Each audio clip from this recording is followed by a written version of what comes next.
Salut à toutes et salut à tous et bienvenue pour cette nouvelle vidéo sur ma chaîne YouTube. Sachez que c'est un véritable plaisir de vous la présenter car cette vidéo, c'est celle qui m'a demandé le plus de temps, le plus de remise en question et c'est une vidéo aussi où je vais pouvoir vous présenter une autre de mes passions, c'est-à-dire l'illustration. Bon, inutile de faire du faux suspense puisque vous l'avez déjà vu dans le titre de la vidéo, il s'agit d'une vidéo sur les légendes françaises. Et on va partir tout droit dans le Pays Basque pour une très belle légende qui nous a été transmise depuis des milliers d'années à l'oral. Alors autant vous dire qu'il en existe plusieurs versions et que celle que je vous présente aujourd'hui, c'est une vision très personnelle. Allez, bon épisode à vous, on se retrouve juste après.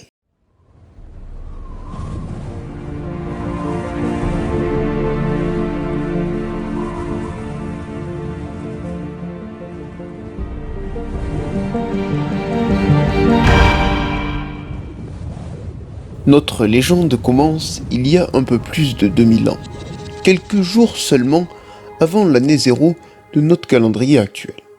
En plein cœur du Pays Basque, tout là-haut dans les Pyrénées, vivait un peuple que l'on nommait les Gentiaques, ou gentils.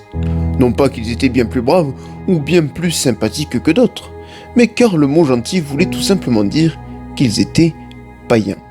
Ils ne croyaient pas en un dieu unique, mais plutôt dans les esprits de la forêt, ou des profondeurs de la terre, telles que les Laminaques.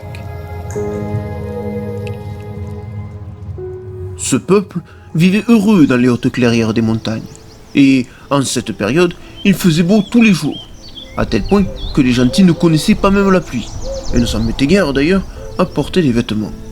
Chaque membre de ce petit peuple avait un travail. Certains travaillaient dans les champs et cultivaient les quelques légumes qui voulaient bien pousser, d'autres dans les forêts où ils s'adonnaient à chasser le gibier que le Bachayan, protecteur de la forêt, voulait bien leur laisser, alors que d'autres s'occupaient à surveiller les différents troupeaux de bêtes d'élevage. Tous travaillaient vaillamment chaque jour. Tous, non. Seul un membre du village en était dispensé. On disait de lui qu'il était le sage de cette communauté. Oui, le sage, ils sont bien gentils dans la légende. Mais la vérité, c'est que le type, il passe son temps dans la grotte pendant que les autres ils bossent. Moi, j'appelle ça une grosse feignasse. Voilà. Et il passait le plus clair de son temps les yeux fermés dans une grotte bien plus bas dans la vallée. On lui rendait d'ailleurs visite une fois par semaine quand on allait chercher le pain auprès de la boulangère dont on disait qu'elle avait de très belles miches. On profitait par ailleurs de l'occasion pour lui poser les quelques questions sur les différents problèmes que l'on pouvait rencontrer. Enfin, les problèmes dans cette communauté, il n'y en avait pas vraiment. Chaque jour, on se levait heureux et on se couchait en étant serein. Ouais, vous le savez, les belles histoires en général, ça finit plutôt mal. Et là, je vous laisse voir. Un beau jour, alors que le village se réveillait, doucement au loin dans le ciel, un voile gris se rapprochait. Les habitants, en émoi et intrigués, se rassemblèrent alors. Le voile était de plus en plus proche et de plus en plus gris, à tel point que le ciel d'habitude si bleu était aujourd'hui bien sombre.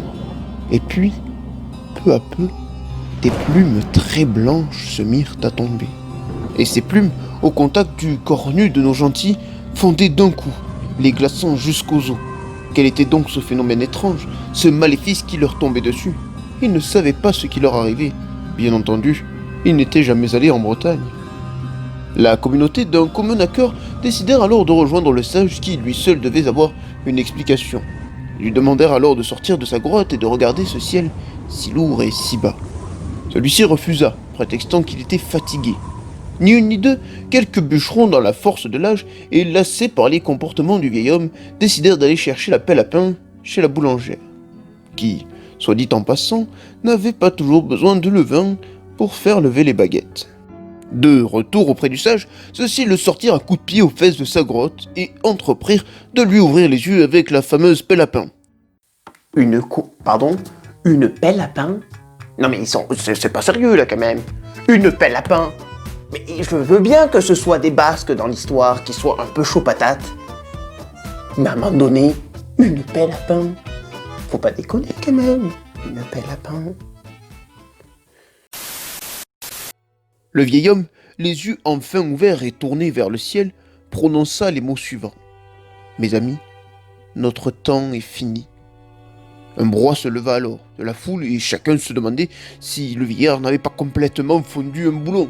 « Non, mes amis, reprit l'ancien. Écoutez-moi, notre temps est fini et il est temps de me suivre. Au bénéfice du doute, que le sage ne soit pas complètement fou, la communauté se mit en marche. Ce fut long, ce fut rude, et ils escaladèrent les plus hautes montagnes du Pays Basque, tout là-haut, là où ils n'avaient jamais songé même poser un pied. C'est alors que face à eux se tint un immense dolmen. Le sage regarda alors ses compagnons, l'œil quelque peu humide, et leur dit « Mes amis, rentrez. Rentrez dans cette porte de pierre. » La compagnie s'exécuta alors, avant que le sage lui-même ne ferme la marche. Depuis ce jour, on ne revit plus jamais les Gentillacs. Et depuis ce jour, les dolmens au Pays Basque s'appellent Maison des Gentils.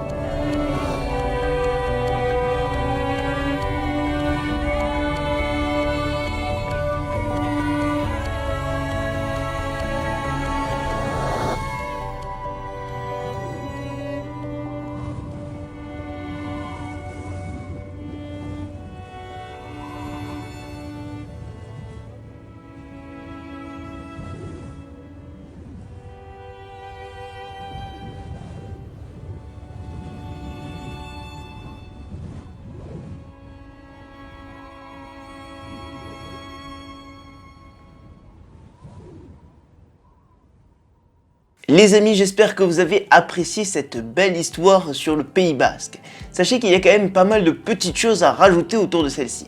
La première, c'est que celle-ci aurait une vérité historique et météorologique. Les scientifiques ont étudié le Pays Basque et se sont rendus compte qu'il y a une période où il aurait eu fait beaucoup plus chaud et que les neiges n'auraient jamais existé en cette période-là. Ce n'est que ensuite que cette histoire prend place au moment où il y a un refroidissement de l'atmosphère et ainsi les premières neiges commencent à tomber.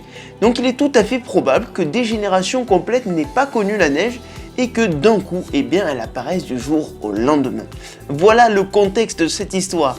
Il faut savoir aussi que cette histoire existe exactement de la même manière, sauf qu'à la place des premières neiges, c'est une comète qui traverse le ciel et qui vient annoncer la naissance de Jésus.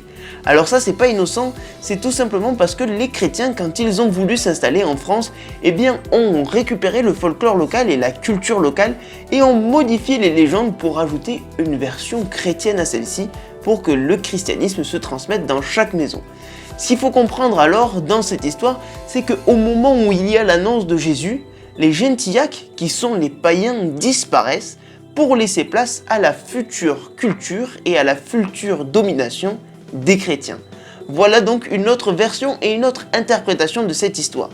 En tout cas, j'espère que cet épisode vous a plu. Si c'est le cas, n'hésitez pas à me le mettre en commentaire, à me rajouter un petit like sous la vidéo, et éventuellement à la publier sur tous vos réseaux sociaux afin de faire quelque chose de très sympa de cette chaîne YouTube. En attendant, je vous fais de gros bisous. Ciao, bye bye, et au prochain épisode.